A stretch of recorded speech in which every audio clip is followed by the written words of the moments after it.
பழமுதிர்ச்சோலை. பழமுதிர்ச்சோலை என்ற இந்த அழகான ஊர் அறுபடை வீடுகளில் 6வது வீடாகும்.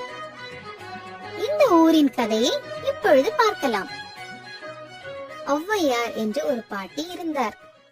அவருக்கு முருகன் மேல் பக்தி அதிகம். முருகனை பற்றி நிறைய பாடல்கள் எழுதியுள்ளார். ஒரு நாள் அவர் மதுரைக்கு போய்க் கொண்டிருந்த போது, முருகா, நடந்து நடந்து கால் வலிக்கின்றது, சற்று ஓய்வு எடுக்க வேண்டும், எங்காவது நிழல் இருந்தால் நன்றாக இருக்குமே. ஔவை இங்கும் அங்கும் பார்த்தார். அங்கு ஒரு மரம் தெரிந்தது. ஆஹா, எவ்வளவு பெரிய மரம்! அங்கு சென்று சிறிது நேரம் ஓய்வெடுத்து விட்டு போகலாம். ஔவை பாட்டி அந்த மரத்தடியில் வந்து அமர்ந்தார்கள். அப்போது ஒரு குரல் கேட்டது. பாட்டி, பாட்டி! ஔவை பாட்டி குரல் எங்கிருந்து வருகிறது என்று தேடினார்கள். என்ன பாட்டி, என்னை தேடுகிறாயா? நான் மரத்து மேல உட்கார்ந்திருக்கேன் பார். ஔவை பாட்டி மேலே பார்த்தார். அங்கு ஒரு சிறுவன் உட்கார்ந்திருந்தான்.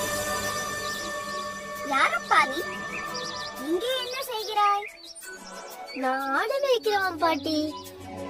இந்த நாவல் பழம் ரொம்ப ருசியா இருக்கும்னு சாப்பிட வந்தேன். உனக்கும் கொஞ்சம் வேணுமா? என் அப்பன் முருகன் என் ஞானப்பழமாக இருக்கும் போது இந்த நாவல் பழம் எனக்கு எதுக்கப்பா? அட என்ன பாட்டி நீ, இந்த பழத்தை சாப்பிட்டு தான் பாரு, எவ்வளவு ருசியாக இருக்கும் தெரியுமா? சரிப்பா, நீ ஆசையாக கேட்கிறாய். மரத்தை உலுக்கி விடு, நான் எடுத்துக் கொள்கிறேன். சரி பாட்டி, உனக்கு சுட்ட பழம் வேணுமா, சுடாத பழம் வேணுமா? ஔவை பாட்டிக்கு ஒன்றும் புரியவில்லை. அதெப்படி பழத்தில் சுட்ட பழம் சுடாத பழம் என்று இருக்கும்?